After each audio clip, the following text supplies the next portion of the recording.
La Chine est le pays le plus peuplé au monde, avec près d'1,5 milliard d'habitants. Elle est célèbre pour sa riche histoire, sa culture fascinante, mais aussi pour son développement économique et technologique spectaculaire. Dans cette vidéo, vous allez découvrir les projets les plus coûteux et les plus incroyables de Chine. Accrochez-vous, car les images qui vont suivre auront de quoi vous surprendre. La Tour de Shanghai est le plus haut gratte-ciel de Chine et la 3e plus haute structure autoportante du monde, dépassée seulement par le Burj Khalifa de Dubaï et la Tokyo Skytree au Japon. Elle se situe dans le quartier de Pudong, sur la rive est du fleuve Huangpu à Shanghai. Le bâtiment mesure 632 mètres de haut et couvre une superficie totale de 380 000 mètres carrés. La décision de construire la tour remonte à 1993, mais il a fallu 15 ans pour concevoir et valider le projet. La première pierre a été posée en 2008. Pour renforcer le sol d'un édifice d'une telle ampleur, environ 1000 pieux de fondation ont été enfoncés à plus de 85 mètres de profondeur, puis remplis de béton sur 6 mètres d'épaisseur. Les travaux ont duré 6 ans, et à la fin de 2014, l'aménagement intérieur a commencé. L'extérieur du bâtiment est recouvert de plus de 20 000 panneaux de verre. Sa forme torsadée en fait une silhouette unique. La tour a été officiellement inaugurée en février 2015. Aujourd'hui, la Shanghai Tower est un complexe commercial et d'affaires regroupant des boutiques, des restaurants, des bureaux, des centres de loisirs et des salles de conférences.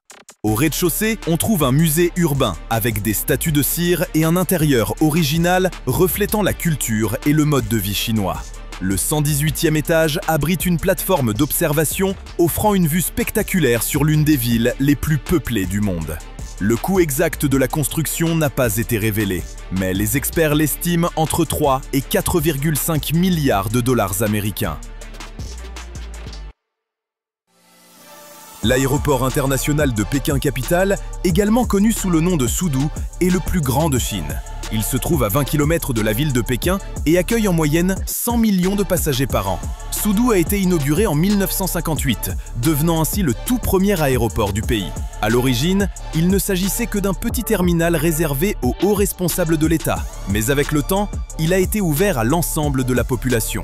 Étant donné la densité démographique du pays, un terminal unique ne suffisait plus, et les autorités ont donc décidé d'agrandir progressivement le site. Aujourd'hui, Suzhou compte 3 terminaux. Le premier a ouvert au début des années 1980, le deuxième en novembre 1999 et le troisième en mars 2008. Ce dernier est d'ailleurs le plus grand terminal non seulement de Chine, mais aussi du monde. L'aéroport international de Pékin-Capitale est désormais une véritable fierté nationale. Il a remporté de nombreux prix internationaux et figure parmi les aéroports les plus sûrs et les plus performants du globe. Avec son confort remarquable, son architecture en forme d'étoile de mer et ses infrastructures modernes, il impressionne tous ses passagers.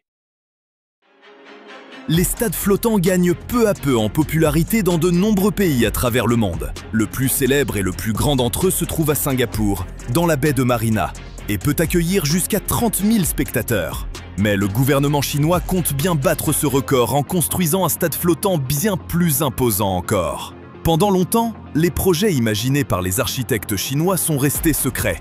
Récemment toutefois, une maquette du futur stade, issue de l'un de ces projets, est apparue en ligne. Ce stade serait conçu pour accueillir plus de 100 000 personnes et devrait servir à l'organisation de compétitions dans de nombreuses disciplines sportives. À l'extérieur, sa forme évoque une fleur de lotus en pleine éclosion. Et ce n'est sans doute pas un hasard. Le lotus est une fleur sacrée, symbole de paix, de pureté et d'harmonie. Pour le moment, la date de début des travaux et le coût du projet restent inconnus. Mais il est fort probable que ce stade flottant devienne non seulement le plus grand du monde, mais aussi le plus coûteux. La Chine cherche à être un pays de pointe dans presque tous les domaines. Et le radiotélescope Tianyan, ou œil du ciel, situé dans la province du Guizhou, en est une preuve éclatante. L'œil du ciel possède un diamètre de 500 mètres et une surface utile de 196 000 mètres carrés, établissant un record mondial parmi tous les radiotélescopes. Le projet Tianyan a vu le jour en 1994, lorsque les scientifiques ont sérieusement envisagé la conception d'un radiotélescope unique. Mais la phase de conception n'a réellement débuté qu'en 2008. La construction a commencé en 2011 et a duré 5 ans. L'œil du ciel est un projet scientifique exceptionnel, composé de 4450 panneaux triangulaires de 11 mètres chacun. Ces antennes réceptrices reposent sur une plateforme de haute précision Huish Stewart, avec une exactitude de positionnement prévue à 8 secondes d'arc. Grâce à ce télescope, les chercheurs chinois peuvent étudier non seulement l'évolution et la formation des galaxies, mais aussi explorer de nombreux objets célestes lointains et résoudre une multitude de questions scientifiques. La construction et la mise en service réussie de Tianyan ont été une véritable révélation, non seulement pour la Chine, mais pour la science tout entière. Au cours de la dernière décennie, la Chine s'est imposée comme un leader mondial dans la production d'énergie renouvelable, abritant environ 40% des parcs éoliens de la planète. Le plus grand parc éolien du monde, celui de Gansu, se trouve également en Chine. Ce vaste complexe de turbines est situé à l'ouest de la province de Gansu, aux abords du désert de Gobi. En 2023, la station a produit un peu plus de 10 gigawatts d'énergie, avec une capacité réelle de 7965 MW, un record mondial. À titre de comparaison, le deuxième plus grand parc éolien, en Inde, ne dépasse pas 1,6 gigawatt. Pourtant, la Chine prévoit de doubler la capacité de son complexe d'ici 2025. La construction a été divisée en plusieurs phases et n'est pas encore terminée. À ce jour, le coût du chantier est estimé à environ 32 milliards de dollars américains. Le complexe alimente actuellement plus de 200 000 foyers, mais sa capacité pourrait en fournir bien davantage. Le principal obstacle à l'exploitation totale des parcs éoliens reste la dépendance de nombreuses provinces au charbon, ce qui continue de soutenir les compagnies minières. Cependant, le gouvernement chinois vise progressivement une transition complète vers l'énergie éolienne afin d'améliorer les conditions environnementales du pays. La ligne à grande vitesse Canton-Shenzhen-Hong Kong fait partie de ce réseau de transport reliant la ville hongkongaise de Kowloon au continent chinois. Elle s'étend sur 142 km. La construction des voies destinées aux trains à grande vitesse a commencé en 2007 et la ligne a été mise en service pour la première fois en 2011. Le tracé est divisé en deux sections. La première, la section Guangshen, comprend 5 gares situées en Chine continentale, sur une longueur totale de 116 km. Elle relie les villes de Canton, Dongguan et Shenzhen. Les trains y atteignent des vitesses allant jusqu'à 350 km/h. La deuxième section, dite section Hong Kong, se trouve à Hong Kong et comprend une seule gare, celle de Kowloon. Elle mesure 26 km de long, dont la majeure partie passe dans des tunnels souterrains. Malgré les nombreuses protestations des habitants de Hong Kong liées aux tensions avec la Chine continentale, le gouvernement hongkongais a investi plus de 8,5 milliards de dollars dans la construction de cette ligne. Peu à peu, cet investissement a commencé à porter ses fruits, puisque la ligne transporte aujourd'hui environ 79 000 passagers chaque jour. Le pont Beipanjiang, situé à la frontière des comtés de Guanling et Qinglong, fait partie de l'autoroute Shanghai-Kunming. Ce pont se distingue par un record impressionnant. Il est le plus haut du monde. Cette incroyable structure suspendue s'élève à 565 mètres au-dessus du sol, offrant une vue spectaculaire sur le paysage environnant. Les voyageurs qui le traversent se retrouvent parfois au-dessus des nuages, d'où son surnom, la route vers les nuages. Des dizaines de milliers de personnes ont participé à la conception et à la construction du pont Beipanjiang. Malgré un relief particulièrement difficile, les ingénieurs ont réussi à ériger un pont long de 1341 mètres. Les premières phases de construction ont débuté en 2011, mais le chantier a été interrompu pendant 2 ans avant de reprendre en 2013 et de s'achever 3 ans plus tard. Le coût du projet est estimé à environ 150 millions de dollars américains. Aujourd'hui, le pont Beipanjiang est très apprécié des habitants des deux comtés. Avant sa construction, il fallait près de 5 heures pour aller d'un point à l'autre. Désormais, le trajet ne prend pas plus d'1 heure. L'aéroport international de Guangzhou-Baiyun se situe dans le district de Huadu, à Canton. Sa construction s'est achevée en août 2004. Cet aéroport a remplacé son prédécesseur, portant le même nom, qui se trouvait à l'intérieur des limites de la ville, à seulement 12 km du centre, soit plus proche que le nouvel emplacement de Baiyun. En 2007, il est devenu le deuxième aéroport le plus fréquenté de Chine, accueillant plus de 30 millions de passagers. Lorsque les autorités de Canton ont constaté que cette capacité restait insuffisante, elles ont décidé d'agrandir et de moderniser le site. Ainsi, en 2009, le nouvel aéroport Baiyun a pu accueillir 2 fois plus de voyageurs. L'ouverture de cette infrastructure moderne a permis de résoudre le problème de l'ancien aéroport qui ne pouvait plus s'étendre à cause de sa localisation urbaine. Désormais, Baiyun fonctionne 24 heures sur 24, permettant d'accueillir un immense flux de passagers. En 2020, en raison de la pandémie de coronavirus, le trafic aérien a chuté dans la plupart des aéroports du monde. Cela a permis à Baiyun d'occuper la première place mondiale en nombre de passagers cette année-là. Le coût de construction de l'aéroport est estimé à environ 20 milliards de yuan, soit plus de 2,8 milliards de dollars américains.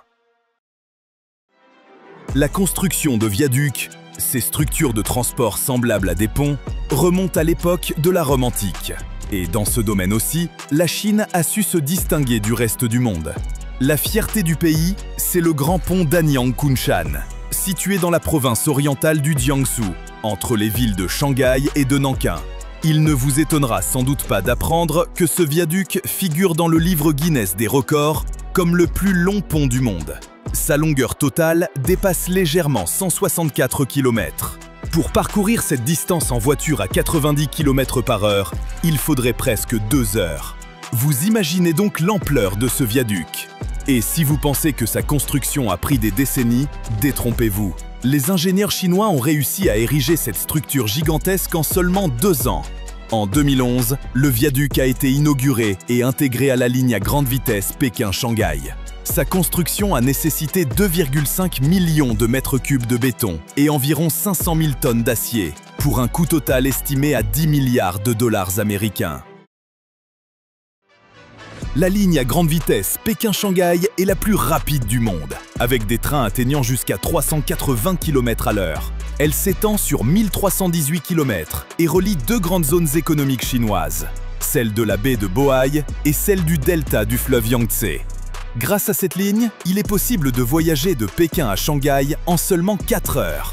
Les travaux ont commencé en avril 2008 et se sont achevés en un peu plus de 2 ans et demi. Un rythme impressionnant vu l'ampleur du projet, qui a mobilisé plus de 135 000 travailleurs. Aujourd'hui, cette ligne est non seulement la plus rapide, mais aussi l'une des plus fréquentées au monde, avec un flux quotidien d'environ 220 000 passagers. Aux heures de pointe, un train part toutes les 3 minutes. La ligne Pékin-Shanghai suit le tracé d'une voie plus ancienne et traverse 21 villes, 244 ponts et 22 tunnels, totalisant 16 km de longueur, dont le plus long pont du monde, le Danyang Kunshan, qui s'étend sur 164 km. Le coût total de la construction s'élève à 33 milliards de dollars américains. Le barrage des Trois Gorges, une centrale hydroélectrique à gravité, se trouve dans la province du Hubei, sur le fleuve Yangtze. C'est la centrale hydroélectrique la plus puissante du monde.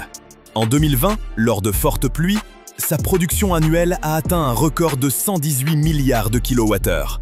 Ce barrage est également considéré comme la plus grande construction du monde en termes de masse, puisqu'il pèse plus de 65,5 millions de tonnes.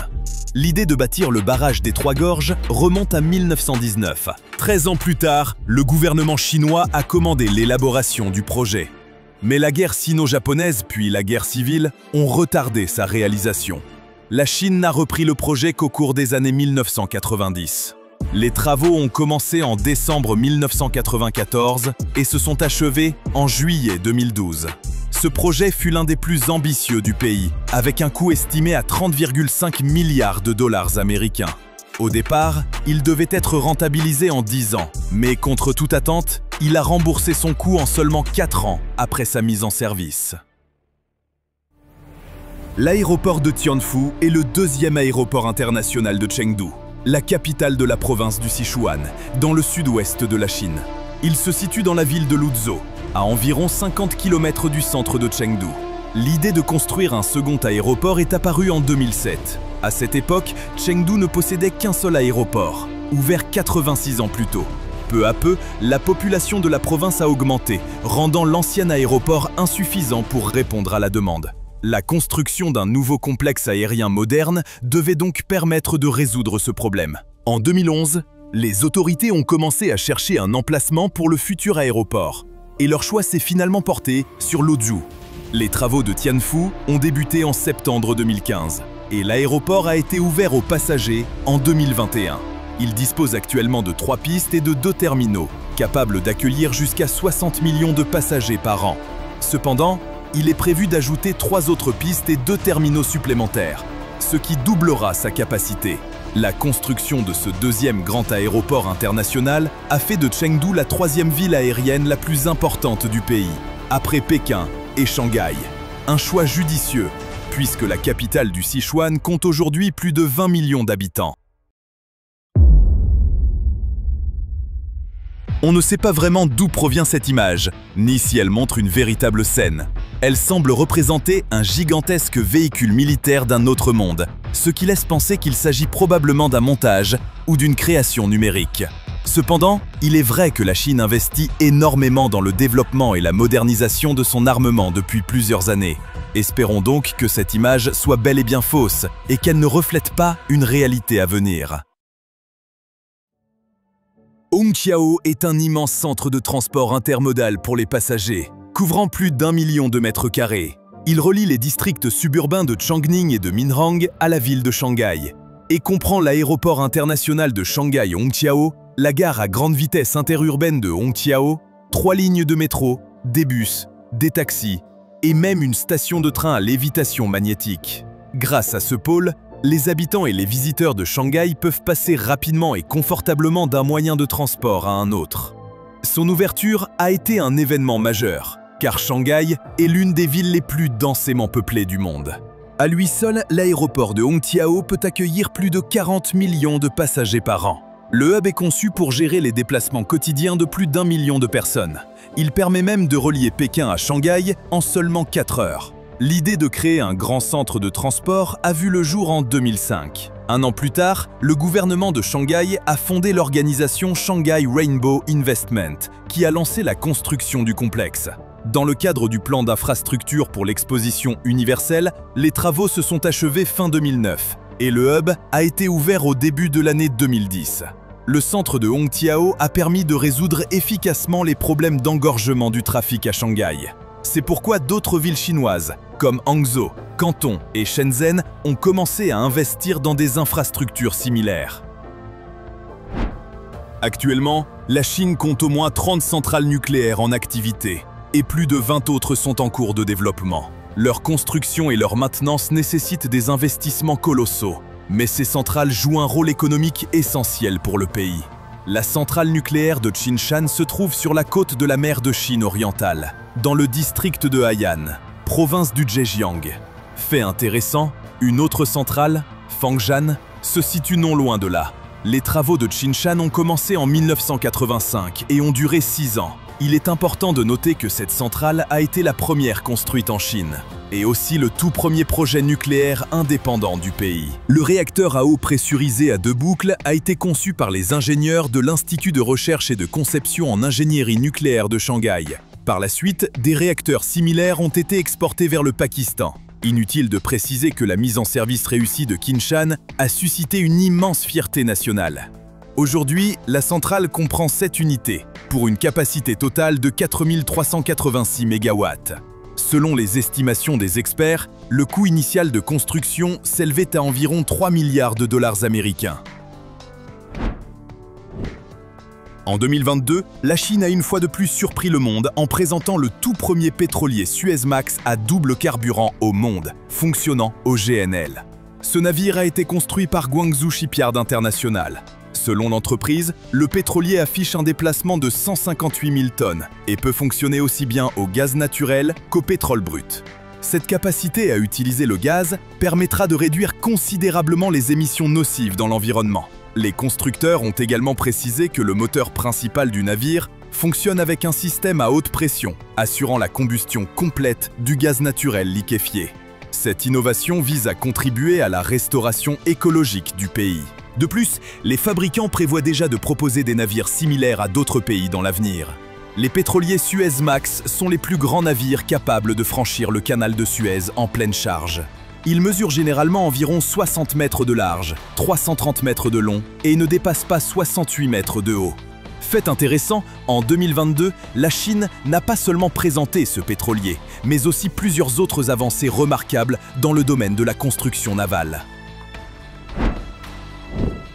En 2021, le plus grand planétarium du monde a ouvert ses portes dans la nouvelle ville de Lingang, dans le district de Pudong à Shanghai. Sans surprise, les billets se sont arrachés dès son ouverture. Le musée est devenu si populaire auprès des touristes comme des habitants que la direction a dû limiter la fréquentation à 5000 visiteurs par jour, uniquement sur réservation. Mais qu'est-ce qui attire autant dans ce musée? La principale raison tient à sa taille. Il s'étend sur une surface de 39 000 m². Le complexe comprend un immense télescope solaire de 24 mètres, des salles d'exposition, des centres de recherche et un théâtre sphérique. Le bâtiment lui-même représente un modèle de l'univers. Le concept de ce projet unique a été imaginé par des architectes américains, lauréats du concours organisé par le gouvernement chinois en 2014. L'édifice ne comporte aucune ligne droite, tout y est arrondi. Vu du ciel, le planétarium évoque les planètes de notre système. Les expositions présentées sont d'une rareté exceptionnelle. On y trouve des échantillons de sol lunaire, des météorites, ainsi que des œuvres originales de Newton, Kepler et Galilée, parmi de nombreux objets liés à l'astronomie. Le coût exact de ce projet reste inconnu, mais on peut imaginer qu'il est aussi astronomique que son architecture. Le pont de la baie de Hangzhou est le 3e plus long pont du monde parmi ceux construits au-dessus de l'eau. Et il détient le record de longueur pour les ponts transocéaniques. Il mesure un peu moins de 36 km. Ce pont joue un rôle essentiel dans les transports, reliant les villes de Jiaxing et de Ningbo. Les meilleurs architectes chinois et britanniques ont travaillé sur le projet pendant 10 ans. À l'origine, le point de départ du pont devait se situer dans la banlieue de Shanghai, mais face aux protestations, il a finalement été déplacé dans la province du Zhejiang. Les travaux ont commencé en juin 2003 et se sont achevés en mai 2008. Il est intéressant de noter que le pont a été mis en service 2 ans plus tôt que prévu. Le pont de la baie de Hangzhou a permis de réduire la distance entre Shanghai et Ningbo de 160 km. De plus, sa construction a servi de tremplin à l'intégration future de Ningbo et du nord du Zhejiang dans la grande zone économique de Shanghai. Au total, l'investissement dans la construction de ce pont s'élève à environ 12 milliards de yuan, soit l'équivalent de 1,4 milliard de dollars américains au taux de change de décembre 2004. La gare ferroviaire de Pékin Sud est considérée comme la 2e plus grande d'Asie, couvrant une superficie de 320 000 m². Elle dispose de 24 quais pour les trains. Son histoire remonte à 1897. À l'époque, il s'agissait d'une simple gare avec un petit terminal. Ce n'est qu'en 2006 que les autorités ont décidé, en prévision des Jeux Olympiques, de construire un immense complexe ferroviaire. Le projet a été conçu par des architectes du cabinet britannique TFP Farrells, en collaboration avec l'université de Tianjin. La gare de Pékin Sud a ouvert ses portes le 1er août 2008. Elle impressionne autant par sa taille que par son design original et ses infrastructures modernes. Sa structure évoque la forme d'un trilobite, un ancien arthropode marin. À l'intérieur, on trouve de nombreux commerces et restaurants, ainsi que des salons d'attente classiques et VIP. Les voyageurs peuvent donc faire du shopping ou se détendre confortablement avant leur départ. Ce projet colossal a nécessité plus de 60 000 tonnes d'acier et près de 500 000 tonnes de béton, mobilisant environ 4 000 ouvriers. Avec ses 24 quais, la gare peut désormais accueillir jusqu'à 30 000 passagers par heure. Des chiffres vraiment impressionnants. Zhengzhou-Est est la plus grande gare de toute la Chine. Elle se situe à proximité du nouveau quartier d'affaires de Zhengdong, dans la province du Henan. La construction de la gare a débuté en juin 2009 et s'est achevée en septembre 2012. Cette même année, les lignes à grande vitesse reliant Pékin ont été mises en service. Il est désormais possible de rejoindre l'ouest de la capitale chinoise en seulement 2h30. En 2013, la gare a été connectée au métro de la ville. Puis, un an plus tard, la ligne interurbaine Zhengzhou-Kaifeng a été inaugurée. L'un des développements les plus marquants pour Zhengzhou Est a été la construction de la ligne à grande vitesse Pékin-Hong Kong. Aujourd'hui, les habitants et les visiteurs de Zhengzhou peuvent se rendre à West Kowloon, à Hong Kong, en seulement 6h30. La gare couvre une superficie de 350 000 m² et compte 32 voies, ainsi que 30 quais. On imagine facilement son immense taille. Son coût de construction s'élève à environ 4 milliards de yuan, soit un peu plus de 555 millions de dollars américains. Le parc industriel de Suzhou est un projet conjoint entre la Chine et Singapour. Situé dans la ville chinoise de Suzhou, dans la province du Jiangsu, il s'étend sur 278 km². La création de cette zone industrielle a commencé en 1992. À cette époque, l'ancien dirigeant chinois Deng Xiaoping, inspiré par le développement urbain de Singapour, a souhaité s'appuyer sur l'expérience du petit État pour moderniser la Chine. Après de longues discussions, les deux gouvernements ont décidé de lancer ensemble un projet industriel commun. La ville de Suzhou a été choisie pour sa proximité avec le centre financier de Shanghai. Le parc a officiellement vu le jour en février 1994. Au départ, la Chine ne détenait que 35% des parts, tandis que le gouvernement de Singapour en contrôlait 65%. Mais, au fil du temps, Singapour a progressivement revendu ses parts, jugeant la région économiquement peu prometteuse.